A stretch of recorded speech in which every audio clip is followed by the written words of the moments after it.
మేడారం జాతరకు వేగంగా ఏర్పాట్లు జరుగుతున్నాయి. భక్తుల కోసం 55 ఎకరాల్లో బేస్ క్యాంపుతో కూడిన బస్టాండ్ను ఏర్పాటు చేసింది ప్రభుత్వం. ఒకేసారి 30,000 మంది క్యూ లైన్లో ఉండేలా బేస్ క్యాంప్ ఏర్పాటు చేశారు. ఇక అక్కడి నుంచి మరింత సమాచారాన్ని మా ప్రతినిధి రాధిక అందిస్తారు.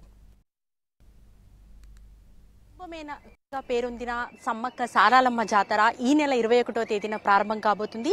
ఆర్టీసీ ఎట్లాంటి ఏర్పాట్లు చేసింది? మనతో పాటు మాట్లాడడానికి ఈడీ రఘునాథరావు గారు ఉన్నారు. సార్ చెప్పండి, జనరల్ గానే సమ్మక్క సారక్క జాతర అని అంటే ఆదివాసీల్లో అతిపెద్ద జాతరగా చెప్పుకుంటాము. ఇక్కడికి భక్తులు కూడా లక్షల్లో, ఇక్కడికి ఒక రోజులోనే 9 లక్షలకు పైగా మనకి గతంలో వచ్చిన ఎక్స్పీరియన్సెస్ కూడా ఉన్నాయి. సో ఇప్పుడు ఎట్లాంటి ఏర్పాట్లు చేయడం జరిగింది ఆర్టీసీగా? ప్రతి 2 ఏళ్లకు ఒకసారి జరిగే శ్రీ సమ్మక్క సారలమ్మ జాతరలో పాత్రలో ముఖ్యంగా ఆర్టీసీ గణనీయమైన పాత్ర పోషిస్తూ ఉంటుంది. ఎప్పుడు కూడా మహాలక్ష్మి స్కీము ఉండడం వల్ల, స్త్రీలకు ఉచిత ప్రయాణం ఉండడం వల్ల ఎక్కువ వస్తారన్న అంచనాతోటి దాదాపు 30-35 లక్షల ప్రయాణికులు అదనంగా వస్తారని చెప్పి ఒక అంచనా ఉంది. దానికి అనుగుణంగా కూడా ఆర్టీసీ టోటల్గా మనం ఇన్ఫ్రాస్ట్రక్చర్ డెవలప్ చేసుకోవడం జరిగింది. ఈ 51 సెంటర్లలో క్యూ రైలింగ్స్ కానీ తర్వాత ఫెసిలిటీస్ పెంచడం కాక ముఖ్యంగా మేడారంలో ఈ దాదాపు గతంలో 40 ఎకరాల్లో ఉండే ఒక టోటల్ మన బస్ స్టేషన్ని, టెంపరీ బస్ స్టేషన్ని ఇంకొక 15 ఎకరాలు ప్రభుత్వం యొక్క సహకారంతో పెంచుకొని 55 ఎకరాల్లో మనం ఒక గతంలో 42 క్యూ రైలింగ్స్ ఉన్నాయి కాస్త 50 క్యూ రైలింగ్స్ చేసుకొని, అట్లాగే బస్సెస్ పార్కింగ్ కొరకు కూడా అదనంగా ఏర్పాటు చేసుకొని, అంతేకాకుండా దాదాపుగా 15,000 మంది సిబ్బంది, అంటే దాదాపు సంస్థలో ఉన్న 3వ వంతు సంస్థ సిబ్బంది అంతా కూడా ఇక్కడే పనిచేస్తుంటాము.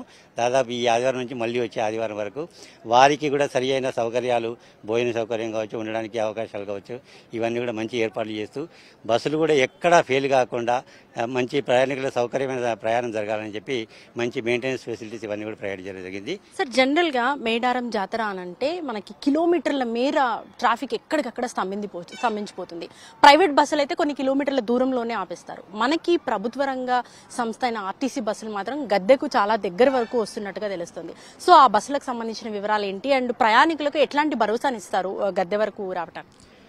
ఒకటి ఏంటంటే, వరంగల్ నుంచి మేడారం వరకు కూడా ఈసారి రోడ్ ఇన్ఫ్రాస్ట్రక్చర్ అయితే బాగా ఉంది. జామ్ అయ్యే అవకాశాలు చాలా తక్కువ. ఒకటి.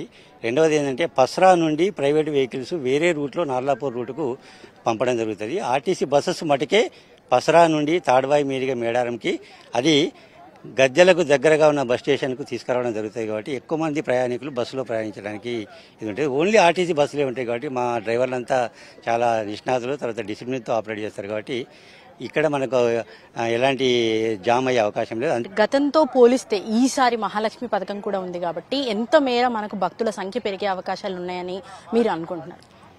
గతంలో 22లోది మేము గణనము తీసుకోవడం లేదు, ఎందుకంటే అప్పటి ఉన్న పరిస్థితుల వల్ల.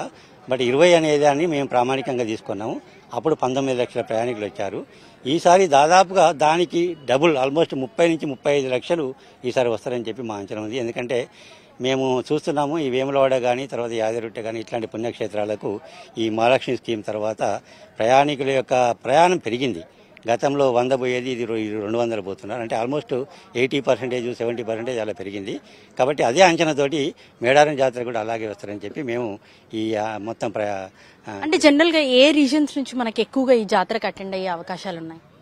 మేము ప్లాన్ చేసిన 6,000 బస్సులు దాదాపు 3,000 బస్సులు వరంగల్ రీజన్ నుంచే ఉంటాయి. మిగతాయి నెక్స్ట్ ఎక్కువ వచ్చేది మన కరీంనగర్ రీజను, అంటే ఉమ్మడి కరీంనగర్ రీజన్ గురించి చెప్తున్నాను.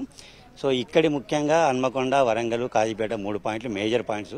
ఎందుకంటే వేరే స్టేట్స్ నుంచి వచ్చేవాళ్ళు కానీ వేరే రైలు ద్వారా వచ్చేవాళ్ళు కూడా కాజీపేట, వరంగల్లో దిగి